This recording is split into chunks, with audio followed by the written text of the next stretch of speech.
Welcome to the Deep Dive. Today, we're tackling a really fascinating and sometimes controversial part of Revelation chapter 7. We're talking about the 144,000. That's right. It's a number that pops up and causes a lot of questions. Our source material gives us a good look at the original meaning, but also, importantly, how it's been, well, twisted, particularly by some modern groups, specifically in Korea. Yeah, that angle is quite striking. But let's start with the big picture. The source says the main theme here is actually assurance. Exactly. Assurance. It comes right after the breaking of the 6 seals, The world might look shiny on the outside, maybe successful, but biblically speaking, it's depicted as heading towards destruction. Okay. Yet, right in the middle of that impending doom, the message is God is actively working. He's saving his people. It's not just about judgment later. Okay, so let's get into that. This divine delay you mentioned, Revelation 7, verses 1 to 3. There are these 4 angels. Standing at the 4 corners of the earth, and they're holding back the 4 winds. And the winds represent disaster. War. Yeah, our source connects us strongly to Old Testament prophets like Jeremiah. Wind often symbolizes judgment, destruction, maybe the chaos of war. Right. So the angels are holding it back. Why? Well, that's the crucial part. It's God's providence in action. The text says the destruction is held back until we have sealed the servants of our God on their foreheads. Ah, okay, so it's a pause for protection. Precisely. Think about the original audience, persecuted Christians, maybe feeling overwhelmed by Rome's power. This vision tells them, hold on. Even when earthly powers seem dominant, God is alive. He's marking his own. He's taking responsibility. It's powerful reassurance. And that reassurance gets a number attached to it. The 144,000 sealed from every tribe of the sons of Israel. Why that number sounds so specific, almost limited. It does, and that leads to the big debate. Is it literal or symbolic? And does Israel mean ethnic Israel, or is it symbolic of the church? So what's the source's take on the number itself? Overwhelmingly symbolic. Think 12 times 1,000. Okay, 12 tribes, 12 apostles. Right, representing the fullness of God's people across the Old and New Testaments. And 1,000 signifies, like, completeness, a vast multitude.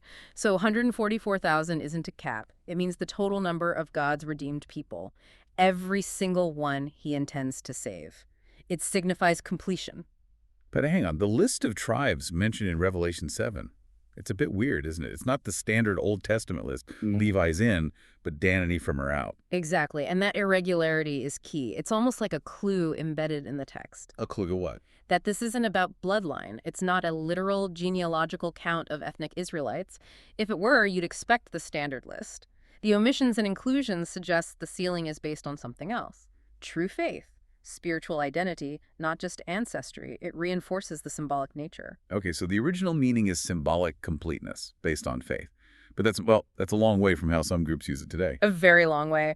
It's jarring how a message of total inclusion gets flipped into exclusion. The source mentions specific examples in Korea. Yes. One of the earliest, apparently quite influential, was Taesin Park's group back in the mid-50s. Post-Korean War context is probably relevant there. He took the 144,000 completely literally and claimed he was the one through whom this limited number of disciples would get forgiveness and even physical immortality. Wow, okay, so salvation limited to 144,000 and channeled through him. Pretty much. And that idea, that literal exclusive number, sadly influenced other groups later on. Xinjiangji is a prominent example mentioned. They also took it literally. Initially, yes, but then they ran into a practical problem. They got more than 144,000 members. Seems so. So the doctrine had to be adjusted. The new teaching became that the 144,000 weren't the only saved, but they were the elite.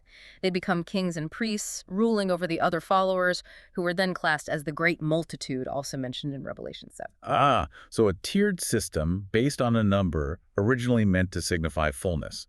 Exactly. The source highlights 4 main ways these groups misuse the text. 1, taking a clearly symbolic number, 12 by 12 by 1,000 literally. 2, claiming exclusive salvation only their group gets in. 3, the leader becomes central, often replacing or diminishing Christ's role. Right. And 4, using that strict number limit to create anxiety and demand extreme loyalty and devotion from followers. Fear of missing out. So pulling back from that misuse, what's the core message we should take away for you listening? The source brings it back beautifully. The 144,000 isn't about a limited headcount, it's a powerful symbol.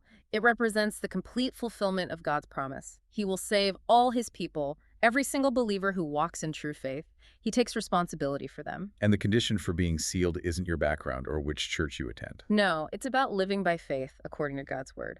Especially maybe when the world seems distorted or offers easier paths. It's about faithfulness. Remember that context, God actively protecting those who follow his path, even when it's tough. So maybe the thought to leave you with is this: in a world pulling you towards what seems popular or profitable, what resolution can you make to live by faith, even if things don't look like they work out? That if not kind of faith, like Daniel's friends, it's something to really consider.